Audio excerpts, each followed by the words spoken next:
About uppers, we're talking about speed, we're talking about things that wake you up, I guess. Ah. In 2008, 5.6 million Americans used cocaine or cocaine products. 1.4 million Americans used methamphetamines for non medicinal purposes. 83 billion Americans used a tobacco product in 2008. 166 million Americans drank coffee last year, most of them daily.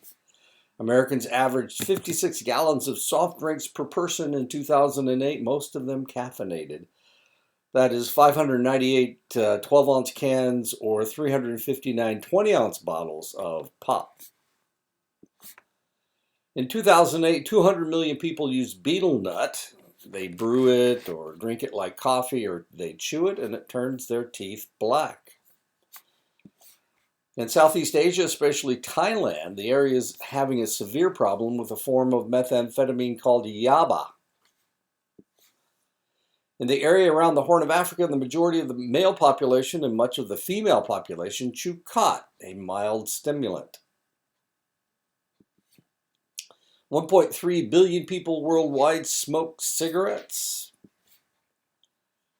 There are natural stimulants out there. Cocaine comes from the coca shrub. Nicotine comes from the tobacco plant.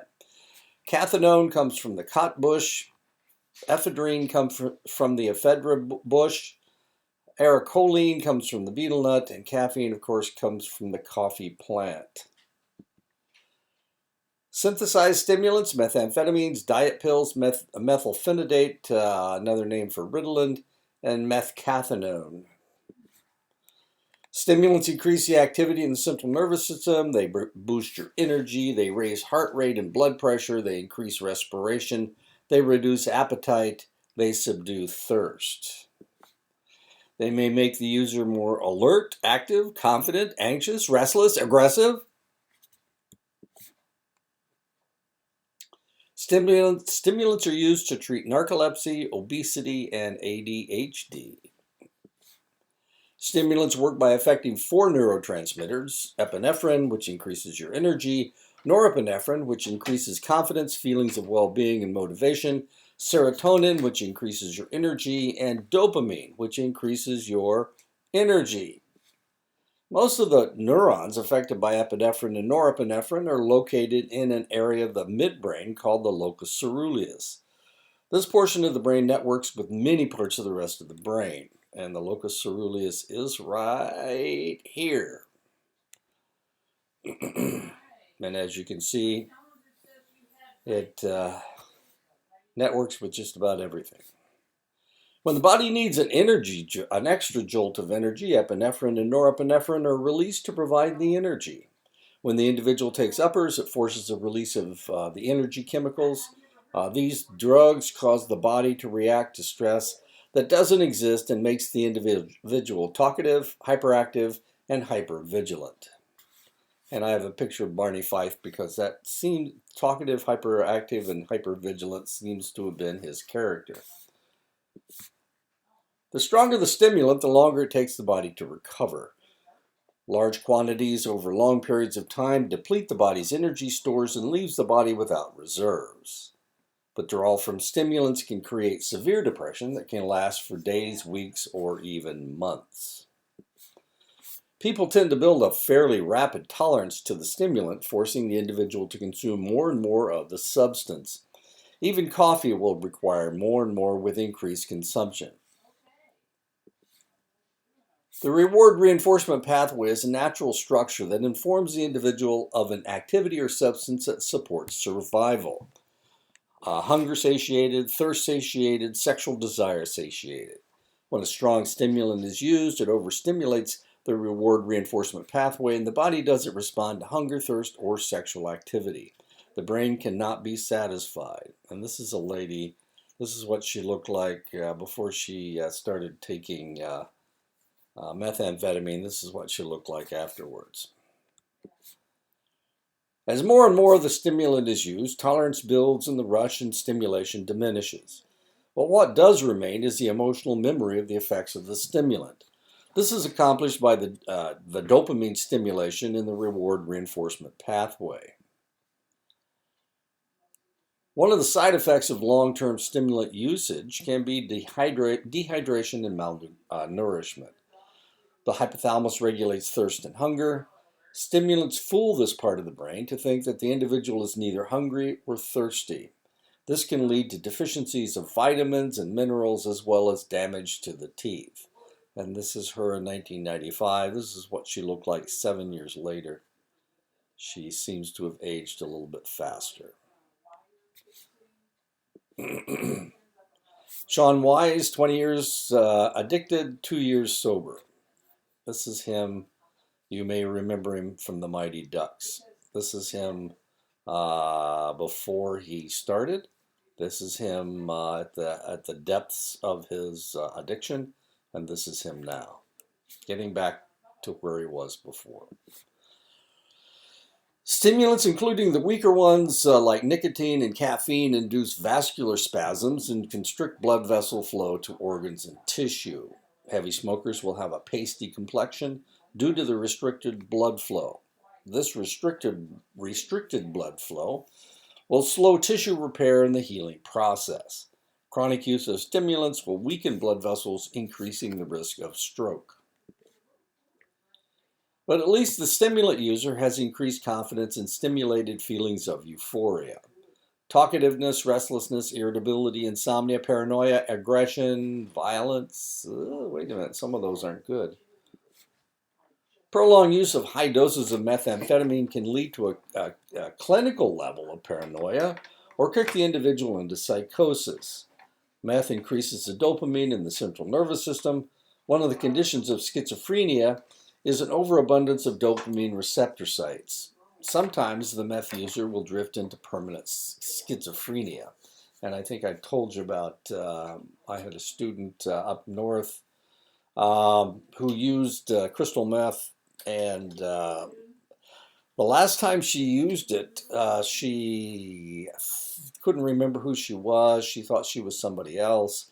She thought she was Hispanic. She's actually, her mother was Yupik, and her father was a Grovon, and she thought she was Hispanic. She started speaking Spanish. She claimed that her father had murdered her mother and buried her in the backyard.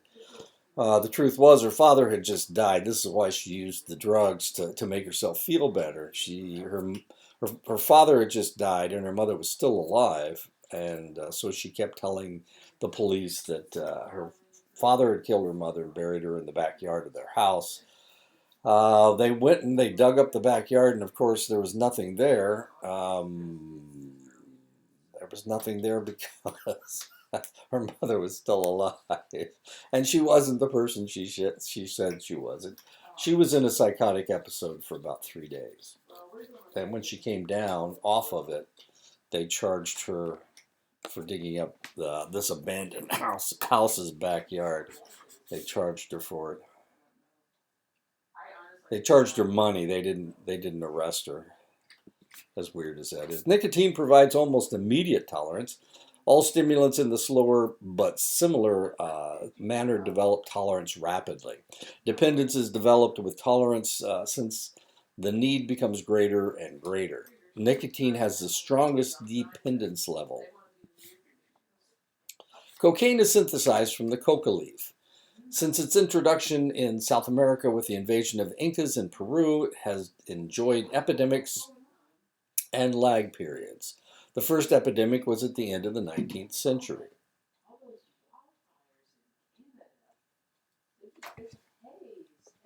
The famous author Robert Louis Stevenson wrote the novel The Strange Case of Dr. Jekyll and Mr. Hyde in 6 days while taking cocaine as a treatment for tuberculosis.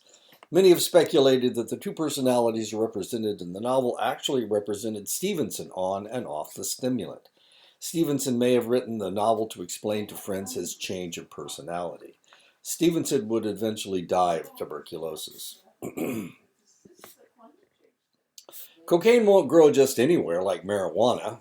Cocaine grows in the moderately high slopes of the Andes Mountains, in Peru, Bolivia, Ecuador, Colombia, some on the island of Java in Indonesia. So it won't grow just anywhere. Coca leaves don't contain very much alkaloid cocaine. 1 acre of 6 to 8 foot bushes will only produce 1.5 to 2 kilograms. That's 3 to 4.5 pounds, which isn't very much. Cocaine refinement begins with stage 1, soaking the leaves in alkali and water. Stage 2 of cocaine refinement is where the workers add gasoline, acetone, or kerosene to create a paste. And I don't believe this guy's walking around in gasoline, acetone, or kerosene with bare feet. That's got to burn. If you've ever handled that stuff. Well, anyway. The other guy's got on rubber boots. That makes sense. And he's mixing it up. Stage 3 involves discarding the waste leaves and adding an acid, such as hydrochloric or sulfuric acid. Stage 4, the cocaine paste is mixed with lime and ammonia. The last stage is separating the cocaine hydrochloride from the paste, and that is what this powder is. Smuggling cocaine into the United States has been a constant cat and mouse game between smugglers and the DEA since the 1970s. During the Reagan administration, a friend of the president's was killed by smugglers to steal his yacht, and since then the military has been used to stop mass shipments coming in by plane and ship from South America. So we have enlisted not only, this is a submarine that they created to ship cocaine in. So not only have they enlisted the Navy, but they've also enlisted the Air Force. So this is one of the things that you get to do if you join the military at this stage. I had a student when I was teaching at Tinker Air Force Base in Oklahoma. He was Hispanic, and he spoke a dialect of Spanish. His wife was Bolivian, and he was from Los Angeles, and spoke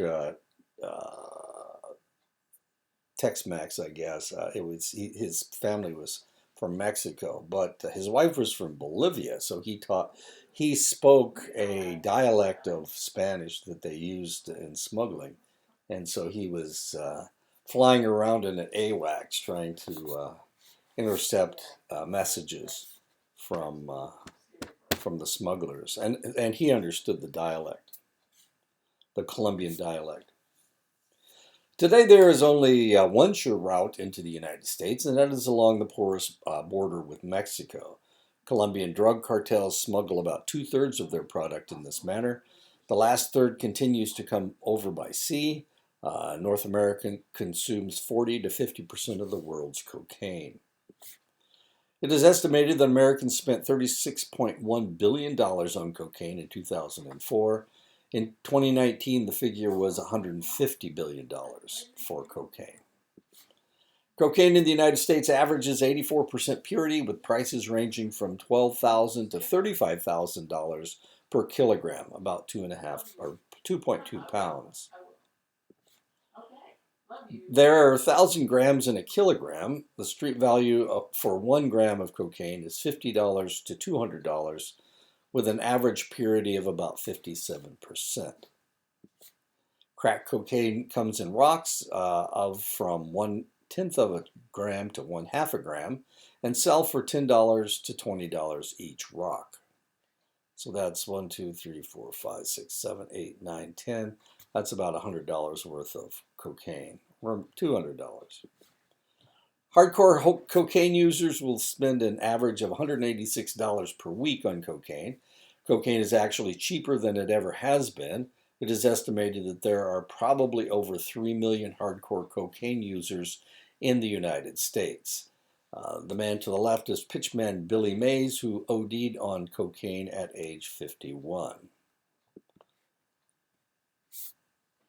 When the Spanish first arrived in South America, they found many people in the Andes Mountains chewing coca leaves. Most Incan users actually mixed the juice with lime from ground shell or ash to accelerate their introduction of the alkaloid into the brain. Introduction occurs in 3 to 5 minutes after chewing the uh, the cocaine. I have been to Peru, and when we landed in Lima, there was a guy selling coca leaves, and there were a couple people on our flight that bought them. They didn't know how to use them. They chewed them, and it doesn't. Evidently, it doesn't taste very good. While we were there, because we were up in the mountains, Lima's on the coast, but because we went up into the mountains, they told us that we needed to drink tea with cocaine in it. I didn't do it. There was a couple of us that didn't. The rest of the people were afraid that they would have height sickness, so they drank it. Evidently, it didn't have any effect on them. But you can buy that stuff. You can buy cocaine tea all over Peru. The conquistadores, and it's legal, of course, because of the heights of the Andes Mountains. The conquistadores encouraged use of cocaine to increase the productivity of the Quichua workers. In 1859, Albert Newman isolated the active ingredient in coca leaves, cocaine hydrochloride. Isolated, the substance was 200 times more powerful by weight than the coca leaf. The drug was first used as an anesthetic and a medicine to treat depression, tuberculosis, gastric disorder, and asthma. And you may have heard the story of Freud using cocaine and trying to use it as a treatment for depression. Didn't use it for very long. He wasn't addicted to it all of his life. That's silly. Cocaine wine was popular in France and Italy in the late 1860s. This ushered in the most modern cocaine epidemic, as 2 glasses of wine delivered the same amount of cocaine as a line of coke. It took 15 to 30 minutes for the cocaine to take effect after ingesting it in this manner. By the 1880s, patented medicines and drinks began to appear laced with cocaine, opium, morphine, heroin, cannabis, and alcohol. Since no one really understood addiction for the real power of the supplements in their tonics, many people became addicted, especially women. Cocaine toothache drops, there you go. People began introducing cocaine into their systems in new ways. Injecting intravenously introduces the drug into the system in 30 seconds. Snorting cocaine introduces the substance into the blood in 2 to 5 minutes. Snorting more cocaine is counterproductive, of course, as the drug is a vasoconstrictor. So once introduced into the nasal passage, it slows the absorption of any new cocaine. As the cocaine wears off, the nasal passage opens back up, causing a runny and sniffling nose. Smoking cocaine-laced cigarettes were introduced in 1914, but the high temperature of the cigarette destroyed most of the psychoactive substance. Another problem with snorting cocaine, especially snorting a lot of cocaine in your nose, is that it breaks the blood vessels and destroy. And of course, you need your the cartilage in your nose is living tissue, and so you need that blood flowing through your nostrils in order to feed that cartilage. Well, if you snort too much cocaine, since it's a vasoconstrictor, it kills the cartilage in your nose. Linda Ronstadt has had her nose reconstructed twice because of cocaine usage, and now she's suffering from a form of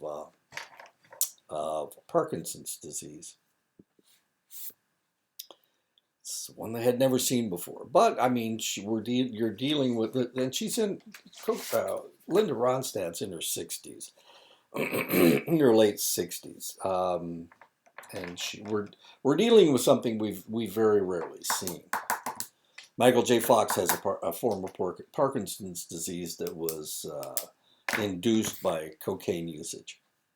Because cocaine is a natural substance, it tends to be metabolized and very quickly, and its effects dissipate much faster than synthetic stimulants.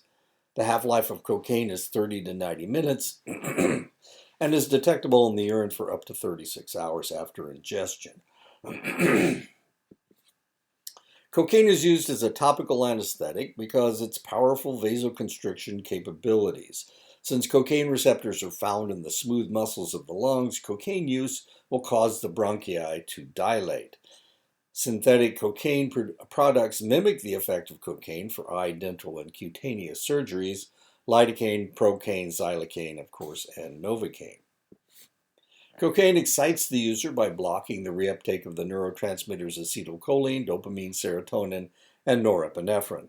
The abundance of these neurotransmitters gives the individual a feeling of well-being, mastery, omnipotence, euphoria, and general excitement.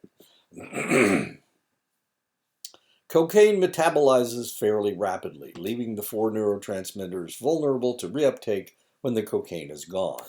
Cocaine's positive effects disappear fairly suddenly after 5 to 10 minutes. This absence of the previous feelings is referred to as the crash and may last for hours, days, or even weeks. Cocaine overstimulates the release of dopamine. If this occurs over time, it triggers the fright center in the brain, causing paranoia. Cocaine also overstimulates the release of epinephrine and norepinephrine. If this occurs over time, the individual may suffer from lethargy, low blood pressure, and anhedonia, the inability to feel pleasure. Cocaine causes the overstimulation of serotonin, which not only makes the individual happy, but increases sexual activity as well. If this continues to happen over time, the individual may suffer from insomnia, agitation, and severe emotional depression. Cocaine blocks the metabolism of acetylcholine, increasing alertness, memory, and aggression. If overstimulation occurs over time, the person may suffer from tremors, memory lapses, mental confusion, and possibly hallucinations. Some people actually use cocaine as an aphrodisiac, since at low doses it enhances sexual desire and prolongs ejaculation. However, in some cases, it causes spontaneous ejaculation. In higher doses and with chronic use, cocaine may cause erectile dysfunction and a disinterest in sex. The lack of sexual need may lead to high-risk sexual behavior and unusual sexual practices, since sexual need no longer exists for the individual, and they may become sexually abusive. For cocaine user, remember, violence and paranoia are two of the things that cocaine does. Two of the side effects. For cocaine users who are prone to violence, cocaine makes them more aggressive and violent because inhibitory functions are suppressed in the cingulate gyrus and the temporal lobes. Emotional triggers are overstimulated in the amygdala. The fright center is hyperactivated in the limbic system. When cocaine is combined with alcohol, the result is a substance called cocaethylene, which causes increased agitation, euphoria, and violence. In one study of domestic violence, all the perpetrators had used alcohol on the day of the violence, and 67% had used cocaine with the alcohol. Cocaethylene is also more likely to induce heart conduction anomalies that may lead to a heart attack. This substance has a half-life 3 times that of cocaine and therefore can cause prolonged high blood pressure. While the brain gains feelings of euphoria and well-being from cocaine, the heart is being abused by the substance. Cocaine causes the heart rate to increase and the blood vessels to constrict, raising blood pressure 20 to 30 units. Small muscle repair stops during use. The stress on the heart and the muscle damage being done by its use can cause damage to the heart muscle, coronary arteries, and other blood vessels of the heart. Prolonged high blood pressure weakens blood vessel walls in the brain, leading to stroke. Cocaine also causes a curious condition where calcium and fat deposits collect in blood vessels, causing heart attacks or strokes. Cocaine crosses a placental barrier, meaning that when mom uses, her fetus uses also within seconds.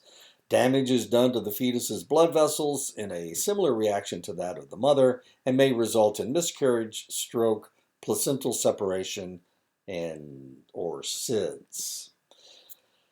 One study looking at 717 babies born to cocaine-using mothers found that they were born on an average 1.2 weeks early, 1.2 pounds lighter, 1 inch shorter, a head that is 3/4 of an inch smaller than in circumference. The babies are born agitated, irritable, with high blood pressure. The baby is usually malnourished because that is the lifestyle of the cocaine and amphetamine user.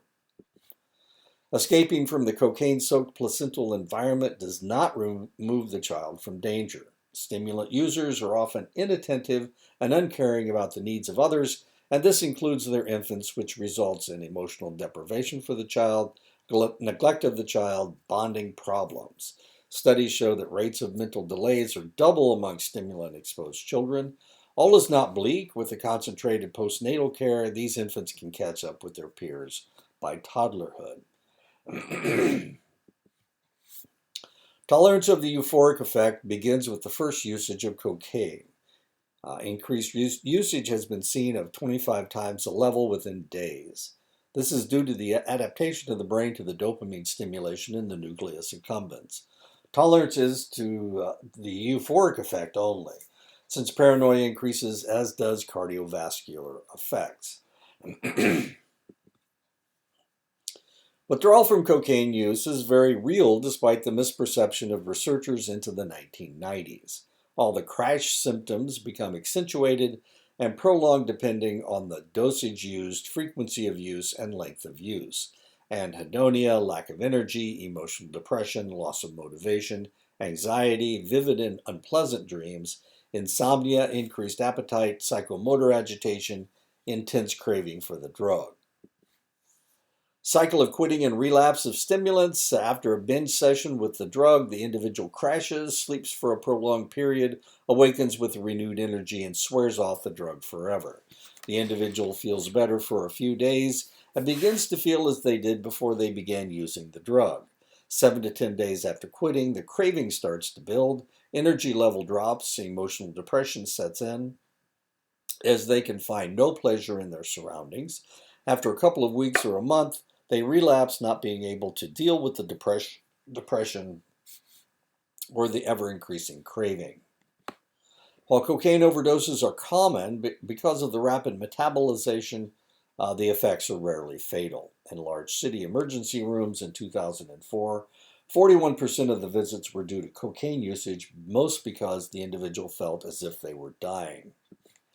The U.S. averages between 2,000 to 3,000 stimulant deaths every year, either from the initial stimulatory stage that causes seizures, hypertension, hyperthermia, stroke, or tachycardia, or later with the depression stage from extreme respiratory depression and coma. Some people will experience inverse tolerance where they become more sensitive to the cocaine's effect. Long-term cocaine or amphetamine usage may lead to tactile hallucinations called formications. The sensation that tiny bugs are crawling on the user's skin. The user will sometimes scratch themselves bloody, trying to rid themselves of the imaginary pests. Cocaine and amphetamine usage may also cause dental problems for the user. This is usually caused from poor nutrition, poor dental hygiene, and the acidic effects of the drug. The individual also tends to suffer dehydration that causes the gums to recede. Seizures are sometimes caused by excessive cocaine or amphetamine usage. 2 to 10% of cocaine users will have seizures, 3 times more women than men. Cocaine and amphetamine users can sometimes suffer from gastrointestinal problems, gastric ulcers, retroperitoneal fibrosis, visceral infarction, intestinal ischemia, gastrointestinal tract perforation, and colonic ischemia. Ischemia is it's like a blood clot. It's a small blood clot. And if you look at all of these, all of these are your guts, and so all of these problems are occurring in your intestines. Another possible side effect of cocaine usage comes from the dopamine changes in the cerebellum from cocaine or amphetamine toxicity. The individual suffers from involuntary writhing, flailing, jerking, or sinuous movements of the arms and legs. This is sometimes referred to as meth or crack dancing. And I've got a video to show you what it looks like. Maybe. What we have is a claim by the plaintiff that the defendant is obligated to her for failure to pay back rentals, utilities, and also for the cost of a, what is this, DNA paternity test that the two of them engaged in.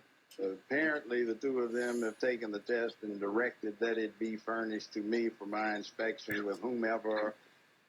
Well, in other words, if he's not the father, then she pays. If he is the father, she gets paid. That's good. That's good. That ain't bad. Well, yes, I'm not going to try it in the court. Well, just chill, just a little. Yes, sir. Right? Yes, sir.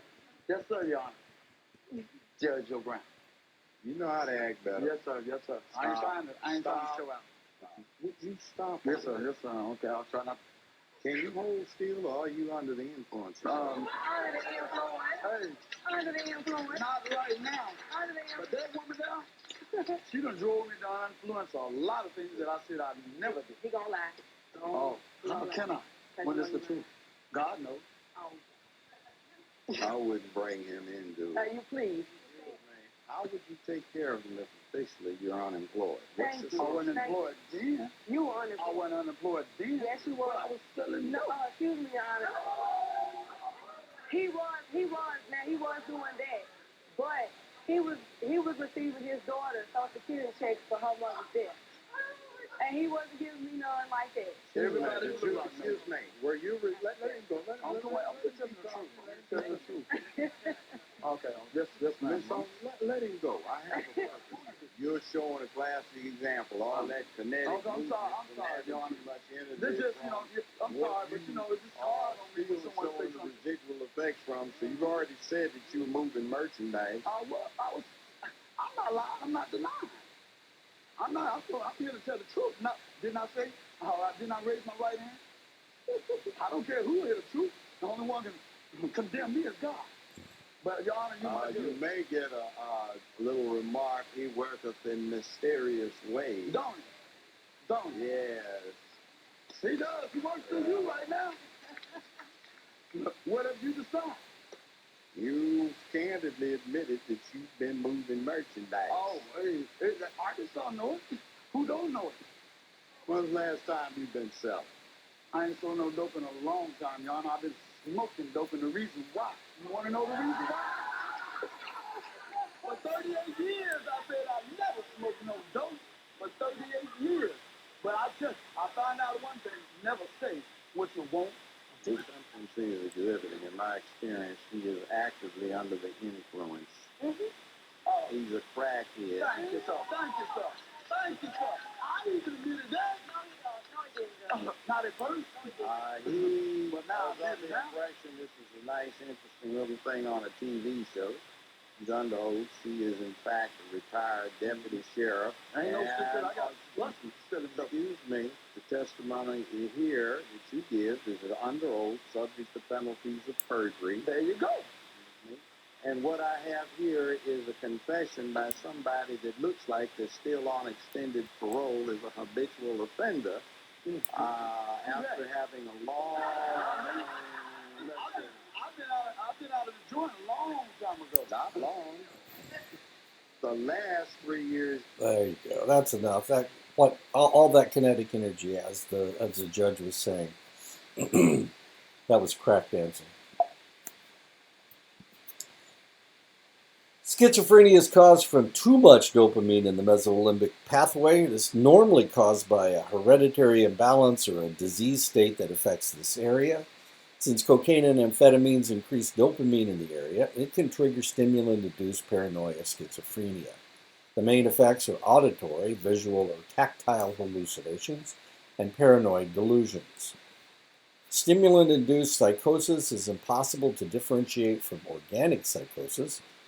Psychotic symptoms may disappear with abstinence, but it may take hours, days, or even months. 1/3 to 1/2 of chronic cocaine users will develop mild transient paranoia. With repeated use after a psychotic episode, smaller and smaller doses will trigger psychotic episodes. Polydrug use is very common among cocaine users because the individual may need chemical assistance to come down off their stimulation. The most common drugs used with cocaine are alcohol, heroin, sedative hypnotics, and nicotine. A person who smokes cigarettes is 22 times more likely to use cocaine than a non-smoker. While the purity of cocaine coming into the country averages 80 to 90%, most marketed cocaine has been cut with substances to increase the profits, and these are all white. They're white because cocaine is white. Baby laxatives, lactose, vitamin B, aspirin, mannitol, sugar, tetracaine, and procaine are some of the things they cut it with. Injecting any drug is dangerous, but injecting street drugs is especially so. The user can never be sure of the purity of the drug.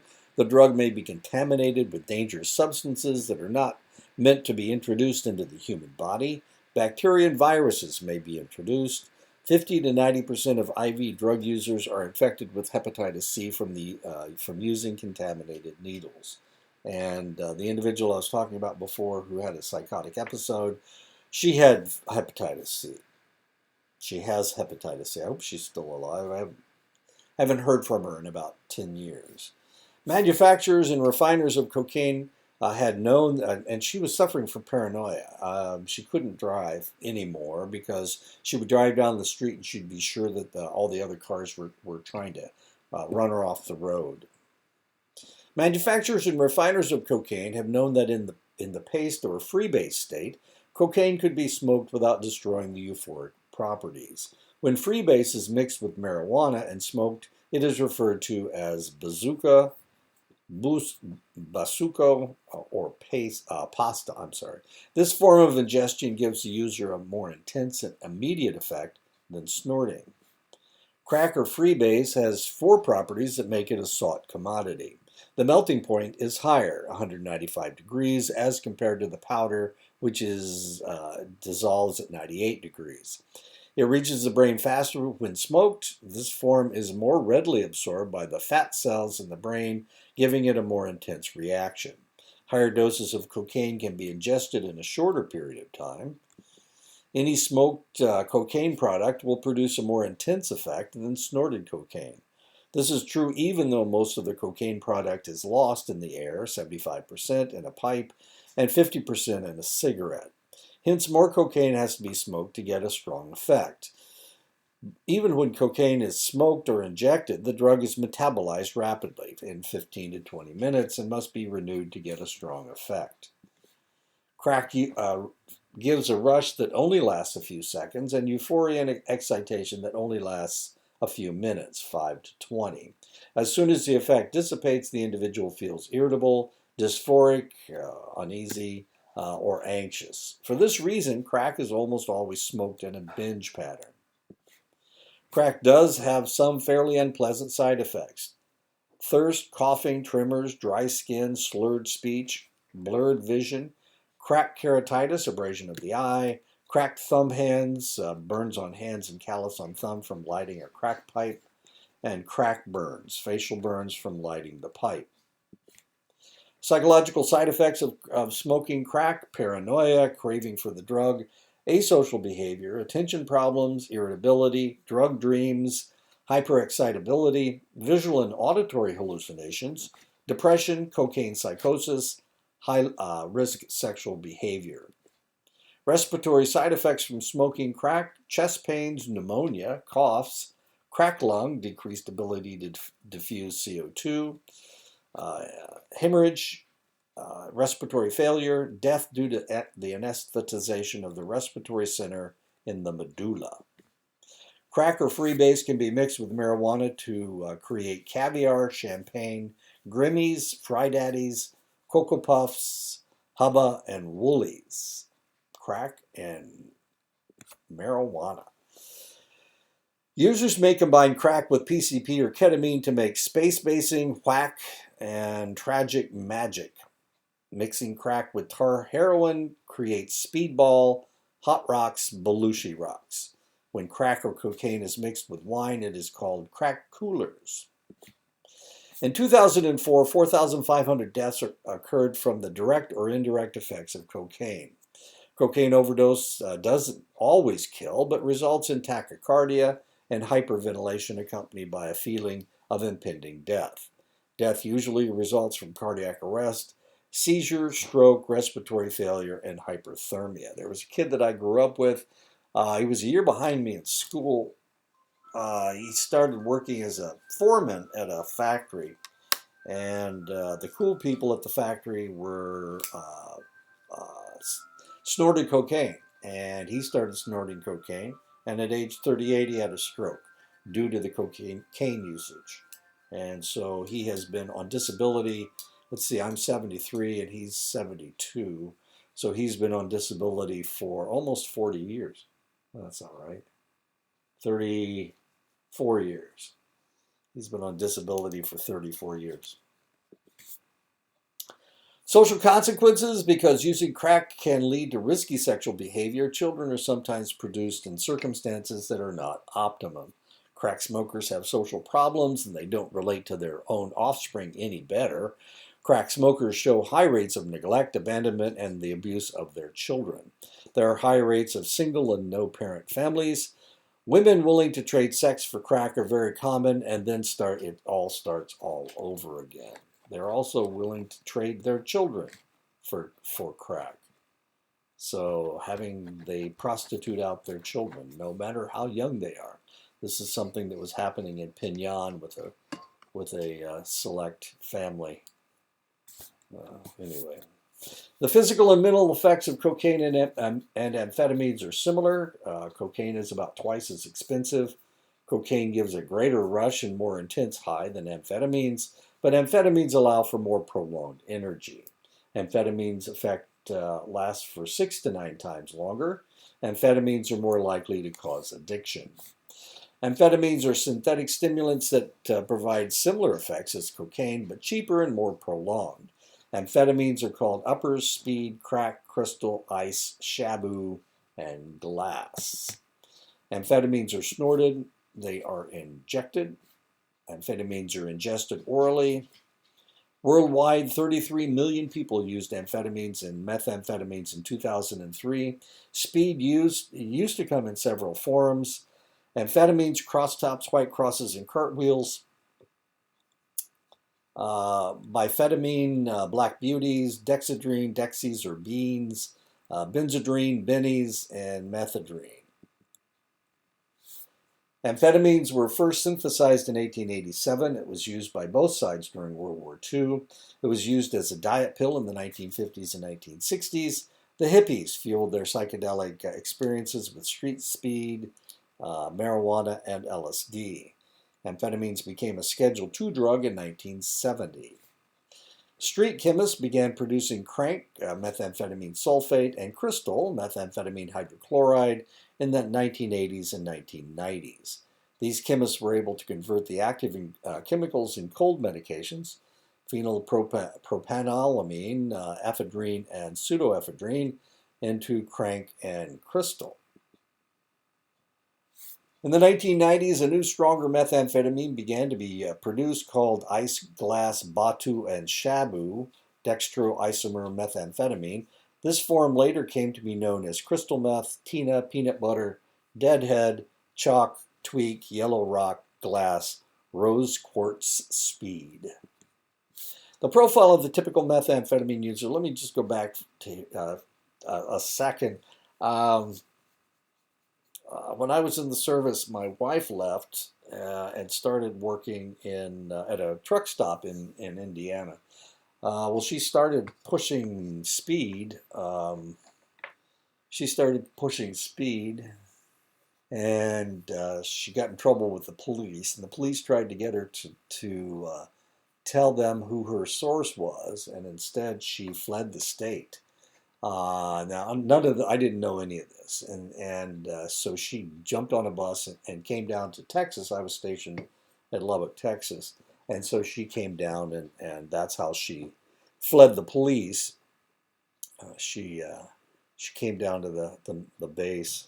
She had a baggie, trash bag full of marijuana, and she had a bag of about 100 pills, and of course, you can't do that in the Air Force if you're caught with anything like that. and you're responsible for your spouse. So I threw them away. And she said, "You just threw away $2,000 or $3,000. Now I can't go back to Indiana.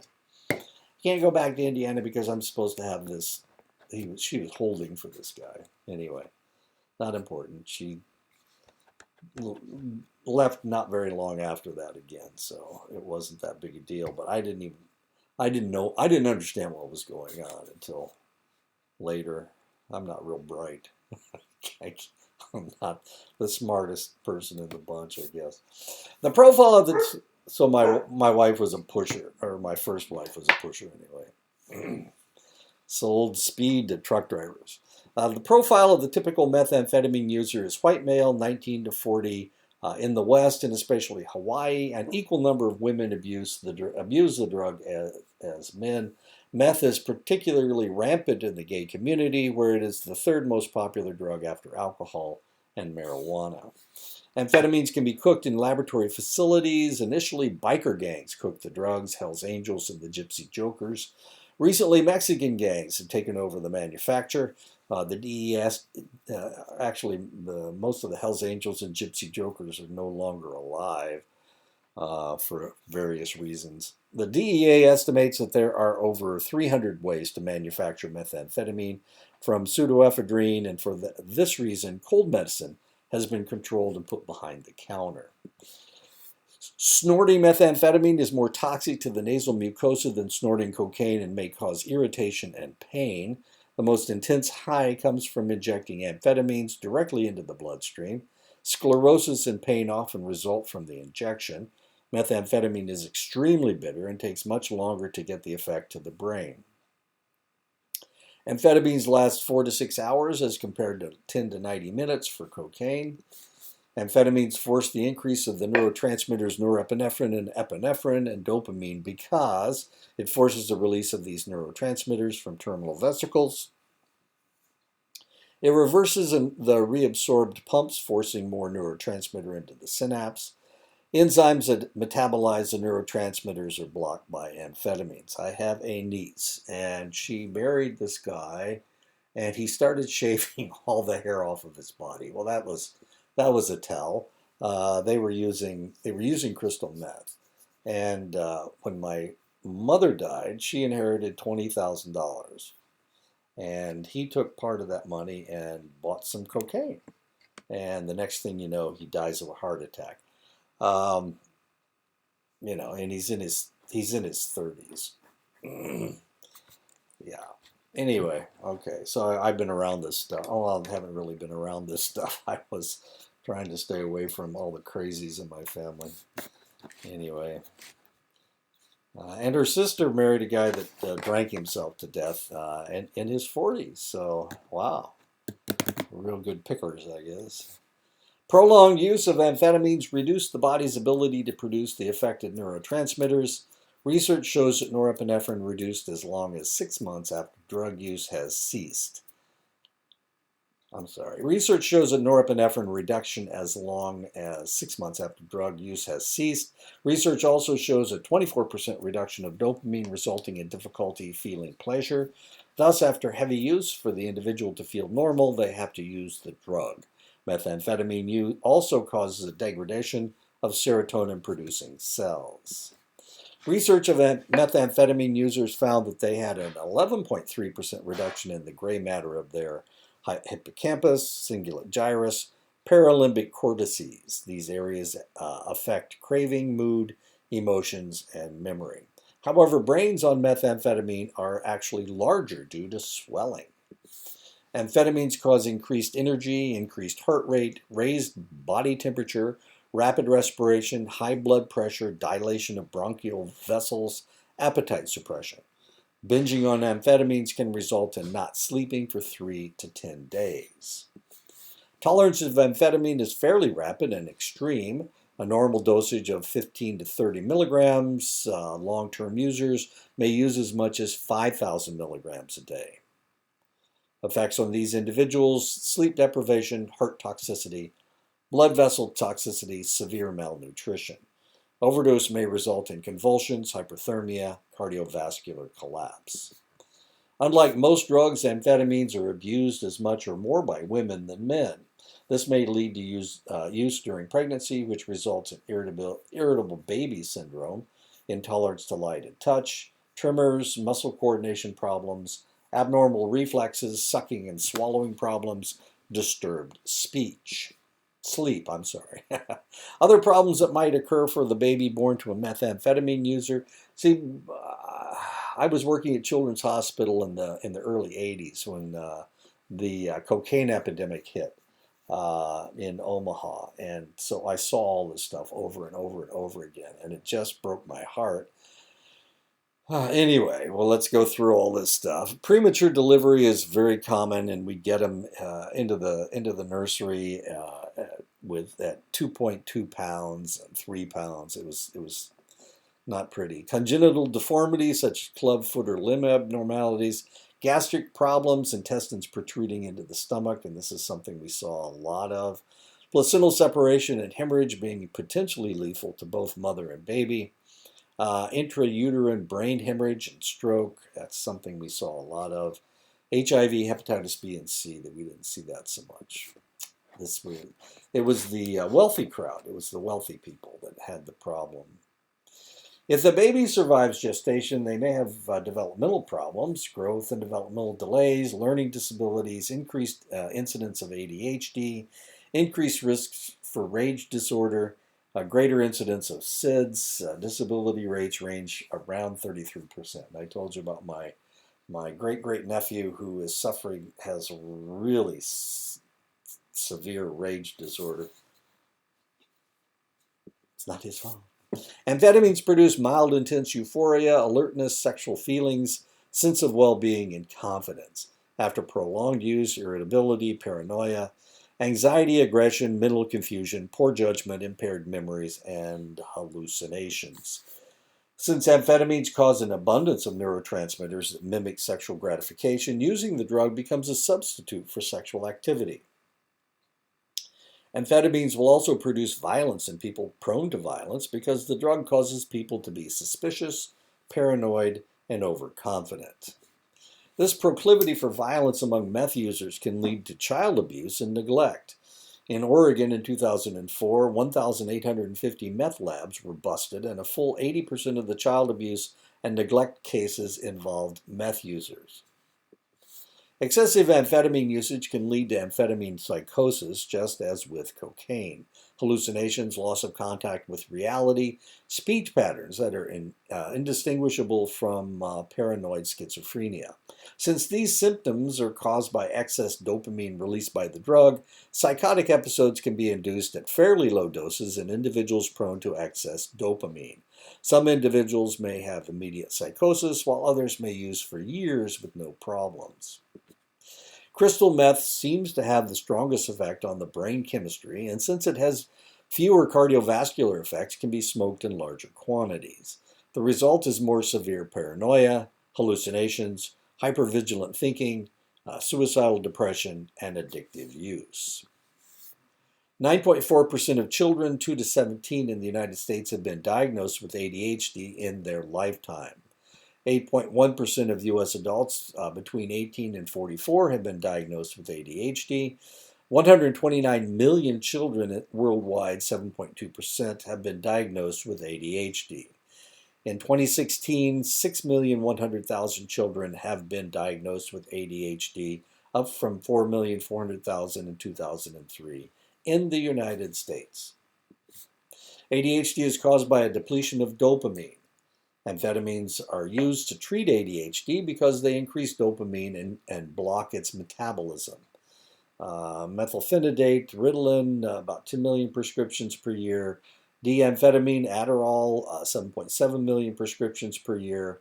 Atomoxetine, Strattera, 5.8 million prescriptions per year. And now we have Cylert, which is Pimelin. Amphetamines work on ADHD about 75% of the time.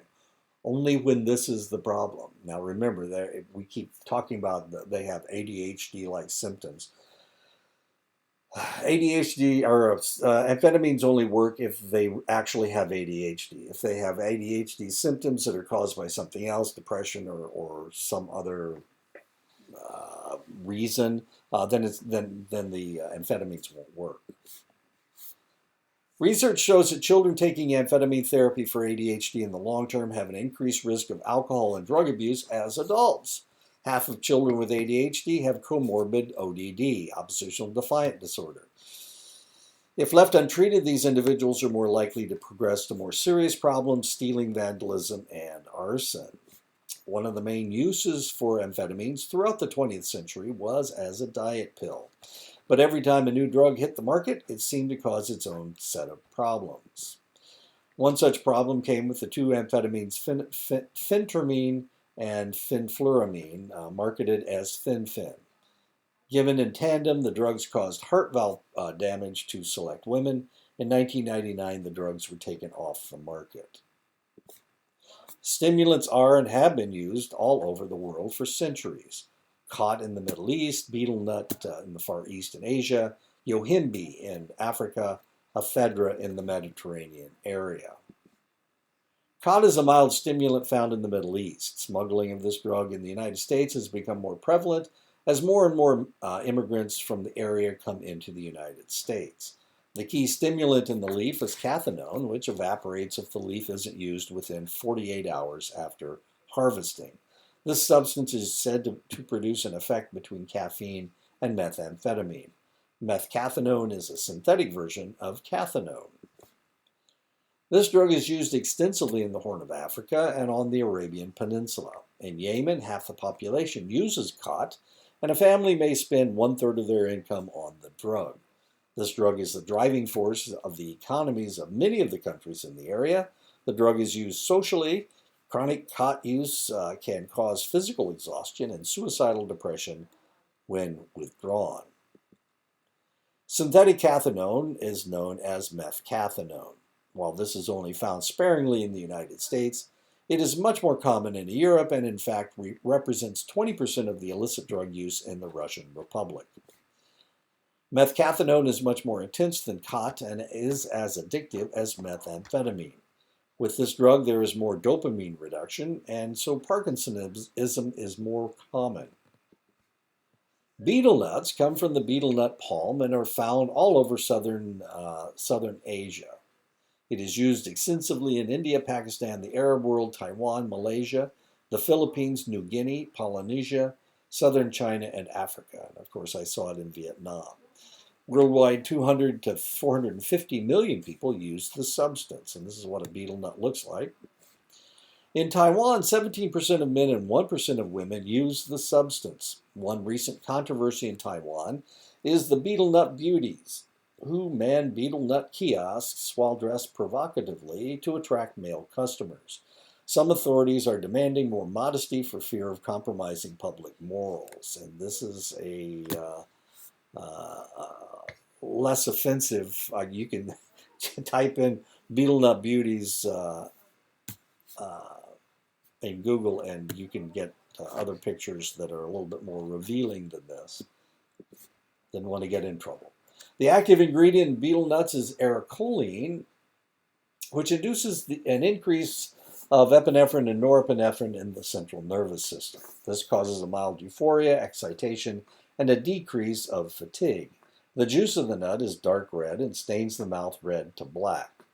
Ericoline and muscarine are fairly toxic and cause mouth and esophagus irritation that might lead to cancer in the area. 7% of chronic users develop a cancer. In India, betel nuts are mixed with sweetened tobacco to make a product known as gutka. Yohimbine is the extract from the yohimbe tree found in Africa. The tree is a member of the coffee family, and the extract is bitter and spicy and often brewed in a similar manner as coffee. The active ingredient in yohimbine is an alpha-2 adrenergic antagonist that increases the neurotransmitter norepinephrine.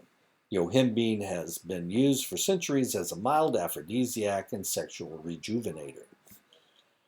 Yohimbine's sexual side effects seem to stem from its ability to increase penile blood flow. It has been used to treat erectile dysfunction and is reputed to induce sexual arousal in women. The drug does increase blood pressure and heart rate. Male enhancement products include male performance, Yohimbe Power, Manpower, and Aphrodine. It is also found in Sobi Energy. Yohimbine serves as a local anesthetic. In larger doses, it may produce a mild euphoria and sometimes hallucinations. At toxic levels, it can produce paralysis of the respiratory system and death. Ephedra is a bush that grows in deserts all over the world.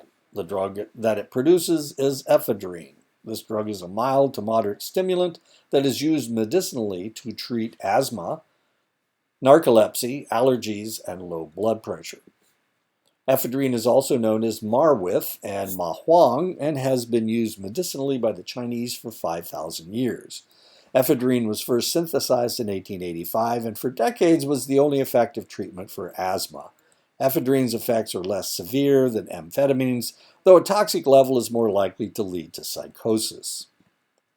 Ephedrine and pseudoephedrine are the active ingredients in many cold products. They also make up the molecule that is converted to make methamphetamine and methcathinone. This substance has also been implicated in sports doping scandals and is banned by the NFL and illegal in Ohio. The sale of cold remedies is now controlled to prevent the hoarding of enough of the substance to convert into the more destructive drugs. Caffeine is the most popular stimulant in the world, mood-altering drug in the world, habit-forming drug in the world.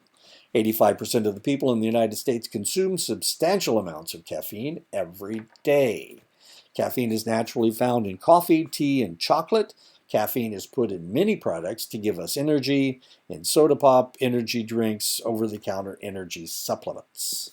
Water is the most widely consumed beverage in the world. Tea is the second most widely consumed beverage. Tea has been consumed in China for 4,700 years. Tea has been ritualized in many cultures like Japan and China. The English discovered tea from Portuguese traders, and the country became obsessed with it. To this day, 4 o'clock is tea time in England when everyone stops and takes a spot of tea. What was I reading the other day? Oh, since World War II, tanks, English tanks, have had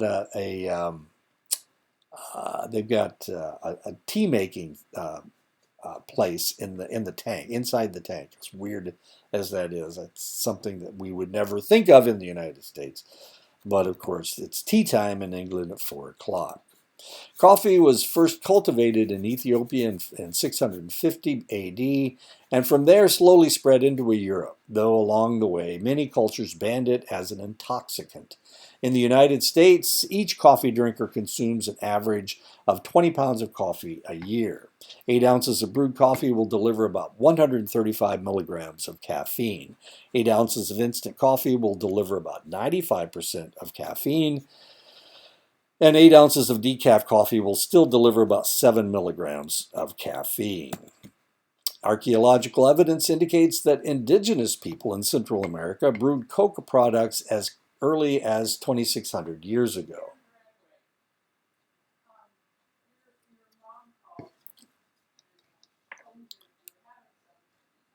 From the Mayans, this practice spread to the rest of the South and Central American power brokers, Aztecs, and Incans.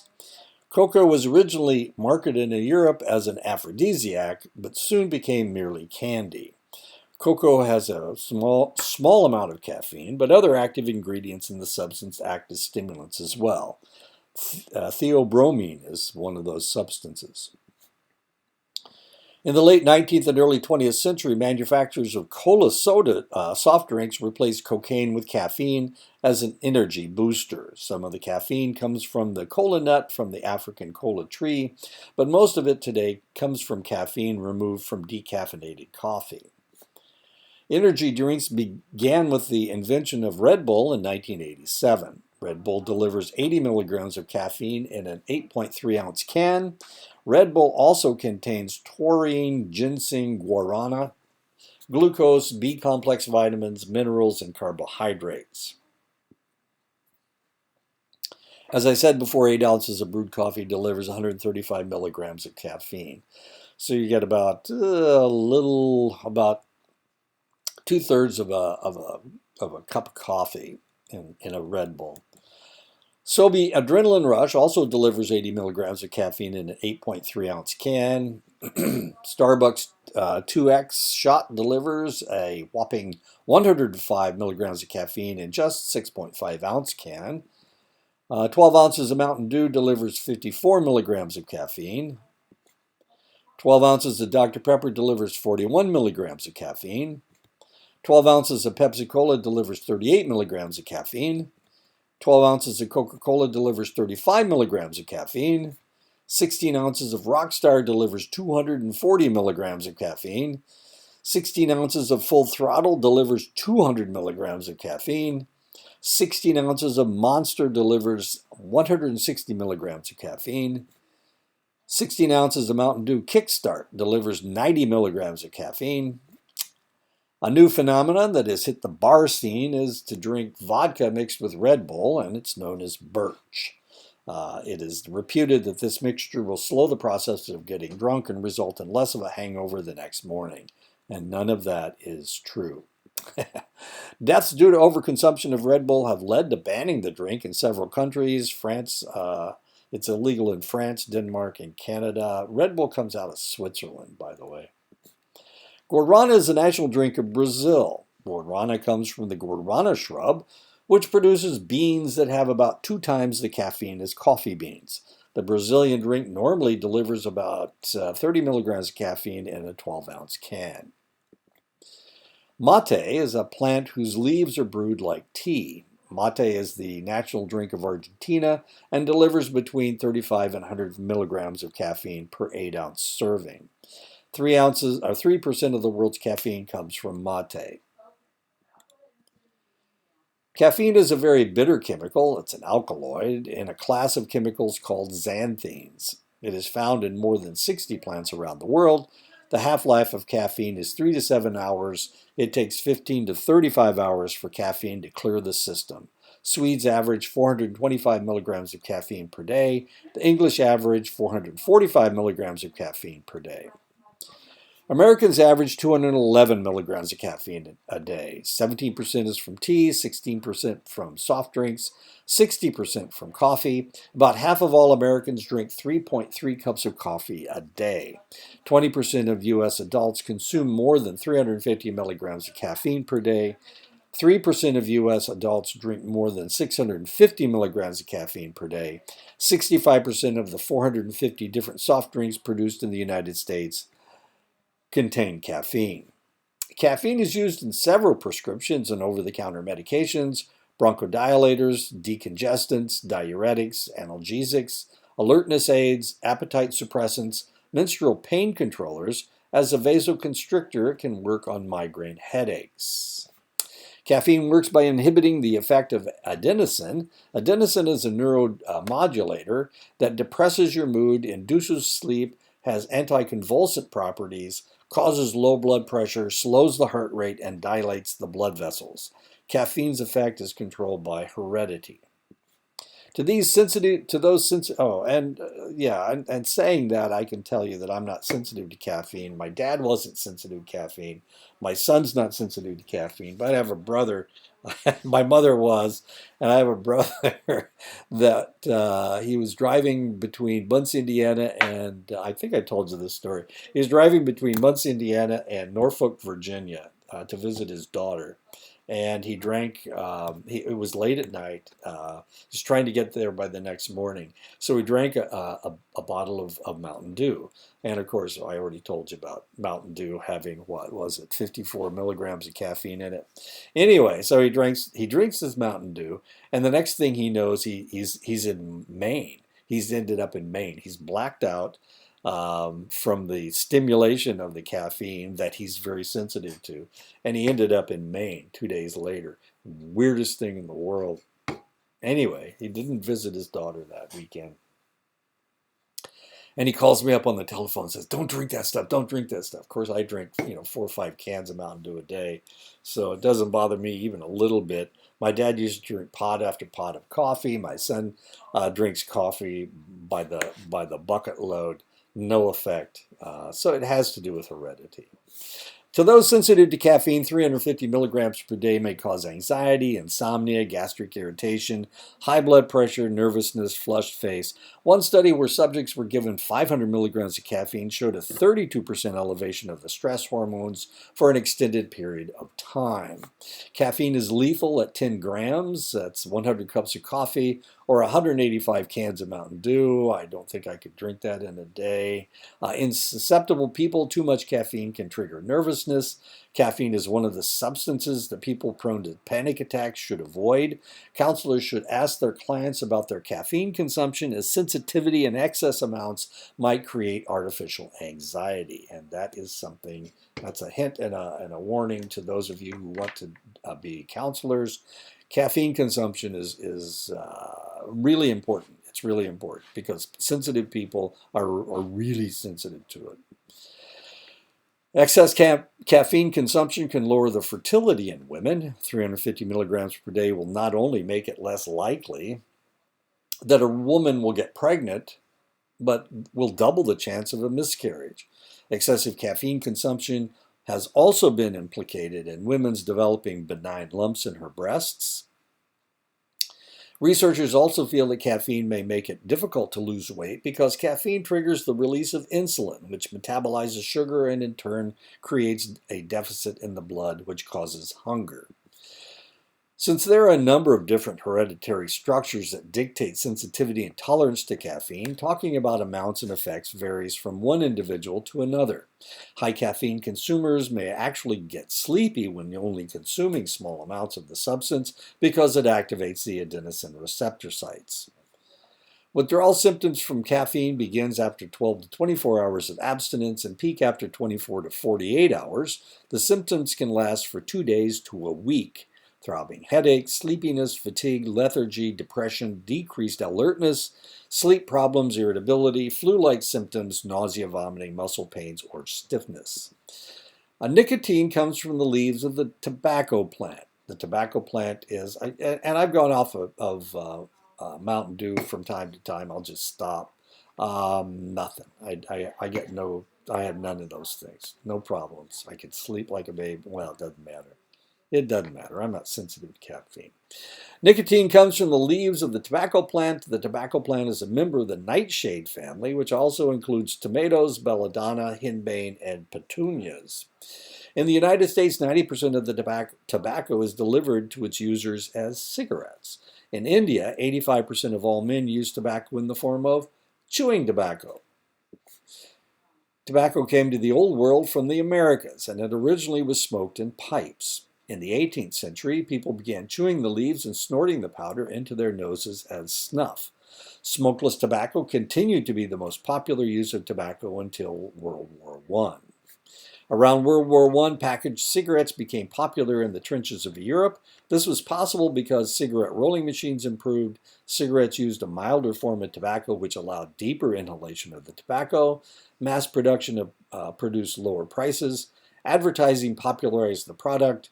More aggressive marketing brought the product around the world. Heavy smokers in the United States will smoke 20 to 40 cigarettes per day. U.S. Tobacco users spend $89 billion a year on tobacco products. 24.9% of the population over 12, that's 60.5 million Americans, smoked cigarettes in the past month. 51 million Americans smoke cigarettes every day. 13.6 million Americans smoke cigars every day. 2.2 million Americans smoke tobacco in pipes every day. 7.7 million Americans use smokeless tobacco every day. Smokeless tobacco comes in 3 forms: moist snuff that is put in the mouth next to the gums, powdered or dry snuff, which is drawn up the nose, and loose leaf chew, which is put in the mouth and chewed. And when I was up in Montana, they had a substance known as snus. And it's like moist snuff. It's just another name for snuff. moist snuff. The active ingredient in tobacco is nicotine. Nicotine is a highly poisonous alkaloid that is bitter, smelly, and colorless. Tobacco leaves hold 2 to 5% nicotine. Smoking tobacco delivers nicotine to the brain in 5 to 8 seconds. Smokeless tobacco delivers nicotine to the brain in 3 to 8 minutes. Cigarettes contain 10 milligrams of nicotine, but a typical smoker will only get 1 to 3 milligrams in their system with one cigarette. 70 milligrams of nicotine is fatal. Chewing tobacco will deliver 4.5 milligrams of nicotine to the brain, while snuff will deliver 3.5 milligrams. The first cigarette of the day will raise the heart rate by 10 to 20 beats and the blood pressure by 5 to 10 units. Nicotine affects the central nervous system and disrupts the following neurotransmitters: endorphins, epinephrine, norepinephrine, dopamine, and acetylcholine. Nicotine mimics acetylcholine-filling nicotinic acetylcholine receptor sites, exaggerating the cholinergic effects, increasing your heart rate, your blood pressure, memory, learning, reflexes, aggression, sleep, sexual activity, and mental acuity. Dopamine makes a smoker feel satisfied and calm. Thus, a cigarette both excites and tranquilizes at the same time. People continue to take in the tobacco toxins because it is a social ritual. There is also a ritualist aspect to the lighting up and smoking. Smoking is perceived as an adult activity. It manipulates your mood. That's the dopamine. It appears to be rebellious. It is sexually attractive. It controls appetite, leading to weight loss. Nicotine is craved. Nicotine suppresses the appetite and increases metabolism. The average smoker weighs 6 to 9 pounds lighter than the same size non-smoker. It may be the fear of putting on weight that keeps some smokers from stopping. Smokers may also be self-medicating to combat depression. Smokers are twice as likely as non-smokers to experience major depression. Smokers who have experienced at least one major episode of depression are less likely to succeed in smoking cessation. Nicotine creates an intense craving when a select level is not maintained in the bloodstream and the brain.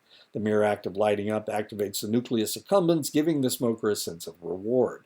The rush is similar to the feeling that a heroin user gets when they relapse after an abstinent period. This use to escape withdrawal symptoms is called negative drug reinforcement. Only a few hours of smoking leads to neural adaptation to the toxicity of the nicotine. The first morning hit after a long night's sleep is said to feel especially rush-like as the individual builds the nicotine level back to their daytime norm. Unlike other drugs, nicotine does not continue to build up a tolerance, but the smoker finds a level of comfort that they attempt to maintain. Withdrawal from nicotine causes headaches, nervousness, fatigue, hunger, severe irritability, poor concentration, depression, increased appetite, sleep disturbances, intense nicotine craving. The individual has experienced a true physiological dependence as the individual has created an excess number of nicotinic acetylcholine receptors that are screaming to be occupied. Without the nicotine to occupy these sites, the result is irritability and discontent. The smoker needs the tobacco to feel normal. Researchers now realize that the feelings of relaxation and well-being that smokers feel when they light up is actually the feeling of having the withdrawal symptoms subdued. Nicotine addiction is a more powerful addiction than any other. While 23 million people have tried cocaine, only 600,000 people are weekly users and a rare few are on a daily basis. 72 million people have tried marijuana, but only 6.8 million use on a weekly basis and only a fraction on a daily basis. 198 million people have tried alcohol, but only 48 million use it weekly and only 20 million on a daily basis. 168 million people have tried tobacco, 60 million smoke weekly, and 37 million smoke daily. Nearly 1/4 of the people who try tobacco continue to use the drug daily as compared to the fractions with other drugs and 10% of people using alcohol. 80% of smokers say they want to quit, 10% want to limit the amount they smoke. Only 10% of smokers want to continue, yet 100% do continue to smoke or chew. Other countries have more serious problems with tobacco than the United States. China's use is 50% higher. England's use is 40% higher. Japan's use is 50% higher. Globally, 12% of women and 47% of men smoke. There may be a predilection to use tobacco. The DRD2A1 allele is seen as the culprit. A teen who smokes is 3 times more likely to abuse alcohol, 8 times more likely to abuse marijuana, 22 times more likely to abuse cocaine. Only 8% of black teens use tobacco, 15.7% of Hispanic teens use tobacco, 25.7% of white teens use tobacco. Nicotine contains from 4,000 to 48,000 chemicals. 400 of these are toxins. 69 are known cancer-causing substances. Worldwide, it is estimated that smoking causes 5 million premature deaths per year. 392,000 of these people are in the United States, 264,000 men, and 178,000 women. They die from lung cancer, heart disease, and lung disease. An additional 50,000 people die from secondhand smoke. 8.6 million Americans have at least one serious illness caused by smoking. It is estimated that a smoker loses 10 years off their life. Smoking accelerates the process of atherosclerosis by increasing low-density fats, increasing blood coagulability, triggering cardiac arrhythmias, reducing microrespiratory function by introducing carbon monoxide into the bloodstream. Carbon monoxide has a 230 times greater affinity for red blood cells than hemoglobin does. So if carbon monoxide is in the area, it attaches itself far more readily to the red blood cell than does oxygen. It is a vasoconstrictor. 1/3 of all smoking deaths are due to cardiovascular disease. 35,000 of these are from secondhand smoke. Bronchopulmonary diseases are far more prevalent among smokers than non-smokers. This includes emphysema, chronic bronchitis, COPD, which is chronic obstructive pulmonary disease. Children who live with smokers suffer from more asthma, colds, or bronchitis. 80 to 90% of all COPD deaths are due to smoking. Men who smoke are 22 times more likely to develop lung cancer than men who don't. Women who smoke are 12 times more likely to develop lung cancer than women who don't. 85% of men and 75% of women with lung cancer smoke. About 15% of mothers smoke during pregnancy. Nicotine and the byproduct carbon monoxide change some of the positive properties in the blood. Carbon monoxide blocks oxygen transport. Nicotine makes platelets more sticky, increasing the possibility of a clot forming. Babies born to smokers have lower birth weights. They have a higher incidence of SIDS. Women who smoke during pregnancy are twice as likely to miscarry and have spontaneous abortions as non-smokers. Children whose mothers smoke during pregnancy have a 4 times greater chance of having ADHD. Also, conduct disorder, drug dependence, asthma, chronic bronchitis, and chronic respiratory symptoms.